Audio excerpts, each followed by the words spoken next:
Jock Journal Radio. Jock Journal Radio brings you NFL Talk Late Night. Just two hardcore fans talking football after their kids have gone to bed, and they invite you to join our conversation. If there's a hot topic or even a cold topic, these chumps will be drawing it up every night. So leave those nudie sites alone and call us. And if you're lucky, they might give you my number. NFL Talk Late Night from Jock Journal Radio. Oh, so here I am on my day off. It's supposed to be a day off, at least for me, but all I get is NFL news after NFL news after NFL news, and what is probably the busiest week of NFL news I have seen, at least in the last 10 weeks. Would you agree, though, Matt? Yep. Coming in hot off the presses all day today. It was awesome. It was crazy. It was crazy. Let's do the introductions. I'm Nash. And I'm Matt. And you're listening to NFL Talk.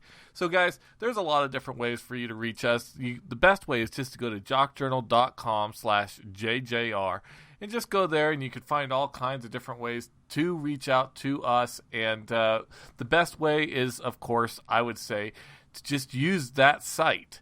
There's a nice little form right there. You can put where you're from and just read it, type as much as you want, and we'll read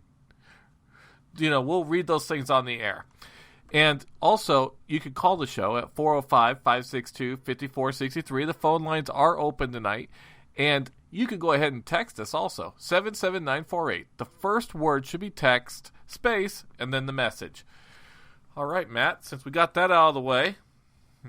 You can also send a carrier pigeon in. Nash is trained in handling carrier pigeons, and he will decode your message. I also speak fluent Navajo, so if you have to send it in with the carrier pigeon in Navajo, just to make sure that it's all cryptic and stuff, I will be able to handle it. Yep, Morse code as well. Morse code, yep, even in 4 different languages. So there's so many people this time of year that don't have NFL teams to root for, so I guess that's going to be our Shock the Jock question. Let's go to it. So now that one of these asshats has nerve damage from the Shock the Jock, we play a little differently. They have a question, so surprise them with your answer. You could win money if it's shocking enough.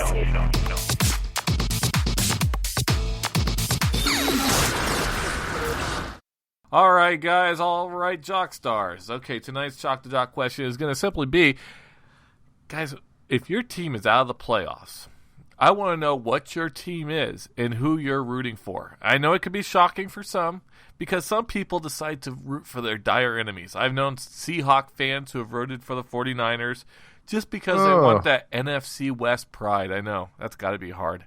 No way. There's Denver Broncos fans who have rooted for, other teams inside the AFC West. And right now, I can't help but wonder. Broncos fans are whores. They'll do anything. Horses and whores, they all go together. I wondered today, I was like, with all the tension between the Pittsburgh Steelers and the Cincinnati Bengals, I wonder how many Cincinnati Bengal fans are like, AFC North pride! Let's vote for let's root for the Pittsburgh Steelers! Yeah, I know some people will root for a team just because that team knocked you out. Then you can at least say, well, yeah, we got knocked out by the Super Bowl winner, so... That's like a losing mentality right there. That's it really is. I got lucky because I'm in a dual household. My wife is a Packer fan. So like last year I was in this situation.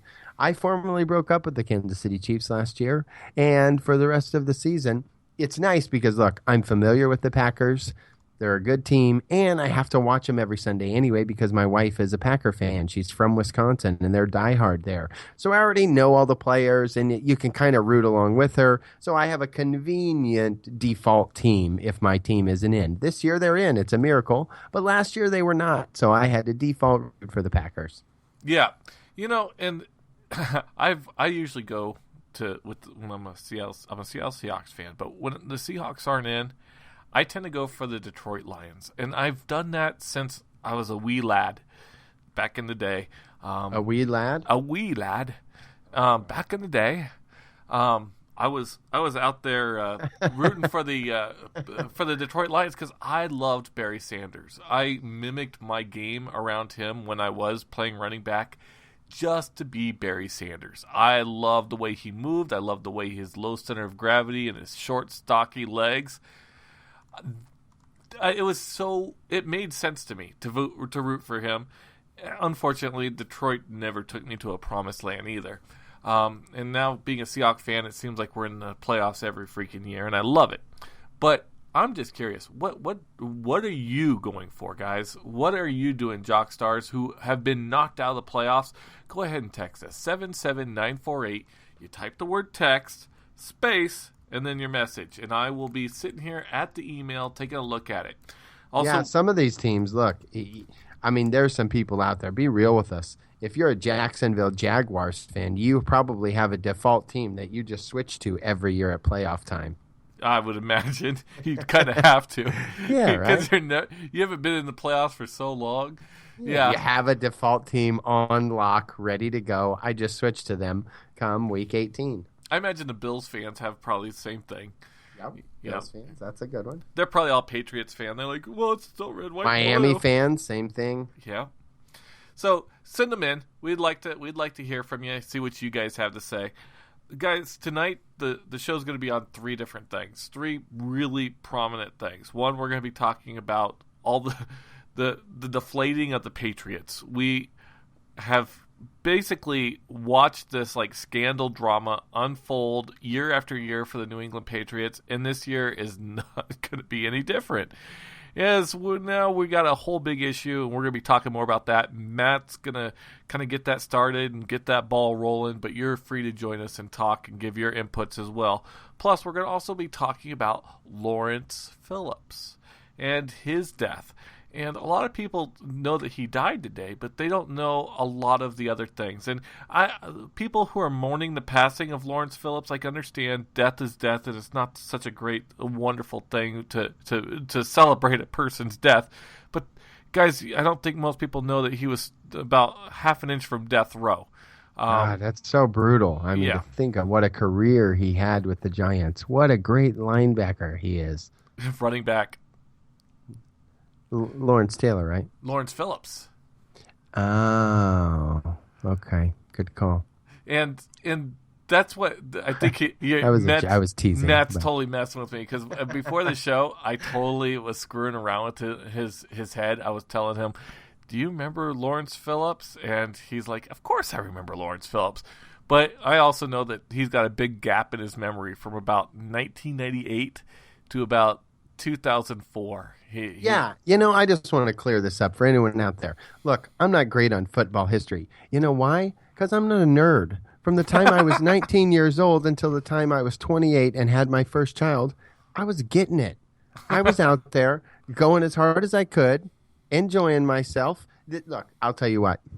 God rest his soul, my kind of older brother, Mike, the only older brother I ever knew, once told me, listen to me.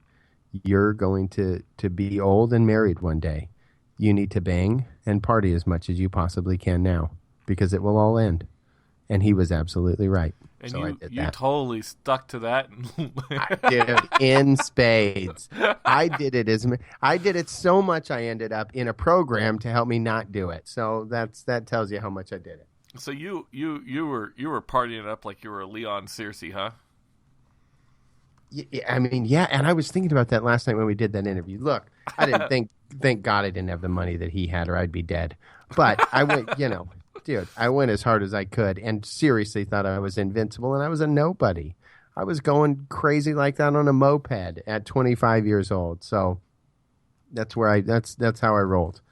But yes, there's a gap in my memory. So when sometimes we bring people on, I'm doing a 30-minute research on them prior to the show because it's gone. If it didn't happen prior to about 18 years old, it's probably gone. And you probably remember Lawrence Phillips because you were probably right there alongside him, partying it up and probably banging into the same hose. You were probably Eskimo brothers and enjoying the whole thing together. That'd be awesome. I did watch a 30-30 on him, so I'm up to speed. Okay, so guys, we're going to be talking about that. Plus, after the break, we're going to be bringing in everybody's favorite duo, Marnie Schneider and Susan T. Spencer, yet again doing the War Room and giving us also, she's right now calling some people. She's trying to get us some inside information like she was asking about it just for herself out of curiosity sort of thing from the Philadelphia Eagles organization. So if there's some insight as to what's going on, this is a person who would have it. All right, so let's go ahead. Lay the groundwork of what you know regarding the Patriots organization and what happened this morning. I mean, I probably know as much as everyone else knows, Chandler Jones, obviously at Gronkowski's house, what we now know is smoked too much K2, right? Synthetic marijuana. That's what it sounds like. Somebody fell out of a window recently from it too. Oh, dude, look, let me be here. K2, if you're not aware of this, number one, why would you try and smoke synthetic marijuana? Guess what? There's real weed, and it's everywhere. I don't know about you. It is everywhere. When I first moved to Texas, this is an honest-to-God story. And this is what I don't understand about. When I first moved to Texas, I smoked weed, right? I didn't have a dealer here. I just moved here. I went about 3 weeks until I saw a black guy driving next to me in Cedar Park that had dreadlocks. And I literally pulled up next to him, made him roll down his window and said, I know you know where to get weed. Pull over. Stereotype. No, not a stereotype. Racism. He had dreads. Yeah, not racist. He had dreadlocks, right? The guy looked like Bob Marley. You don't think he knows where to get weed? If you got dreadlocks, you got to be smoking weed. I get you. So I said, hey, pull over. He did, and it's easy. You know what I said? Listen to me. You get me an 8, or I'll give you half of it. Period. I don't care. I just want to get to. No one's going to say no to that. So there's no reason to have to smoke K2. That doesn't make any sense to me. There's all these problems that have happened with it. Everybody, all these people are having bad effects if you smoke too much of it. That's just and weed is so good. You can't there's no bad effect. You go to sleep. That's the bad effect. That is we would be reading this. What happened? Oh, he slept in. Yeah, bummer. That would be what would happen. But no, he went to the police station. So he has K2, smokes too much of it apparently. I don't know if he freaked out or what, started hyperventilating, got worried, went to the police, called the police, went to the police station about it because he was nervous or worried. And from that point on, everything seems to kind of be buried. There's no more information that's available. So and this is the same people that are working the games, the Foxborough, right? The police in that area. So it's all kind of under the rug at this point. It happened at Gronkowski's house. So that makes you wonder, okay, what are they doing? Are they partying and everyone's looking the other way? What's happening in a situation like this? And there's going to be some repercussions. I don't know if it's going to come out, before this game, but there was another player that last year, the same exact thing happened and he was suspended. So I'm sure something's going to come out of this. Well, yeah, I just looked up why somebody might not want to do K2. For one, it doesn't stay in your system, but for about 6-7 hours, and standard drug tests do not pick it up. Okay, good. So drug users often smoke spice specifically because it does not trigger a positive result for THC on the most common drug test. So now I can understand why these guys are doing this instead of normal weed. But now we got a thing. We got a guy who fell out of a window doing this stuff. Now we got a possible OD. We got Rob Gronkowski involved in it, and a coach with a black eye. Does this sound like that this team might be losing its control, that winning way, that it's all about the football sort of like mentality? I mean, they have not been playing well recently. What do you mean losing control now? Isn't that the same team that had a guy murder somebody? Well, and that's what I'm talking about. But this type of stuff has typically stayed out of the media except for individual things. Now it's starting to come up like a regular situation where these guys are just continuing to get in trouble over and over and over again. We even got, I got a text, and I'm just going to go ahead and lay into this guy, from Las Vegas, Nevada. So let me get this straight. Seahawks players get caught with PEDs and using Adderall, and the media ignores it? What? When did the media ever freaking ignore that? It was a huge thing over the last, 3 or 4 years. Yes, Seattle's got their stuff back together. You're not seeing that kind of stuff, and it's not happening. And then he goes on to say, the media ignores it, but a guy has K2, possibly the media blows it up.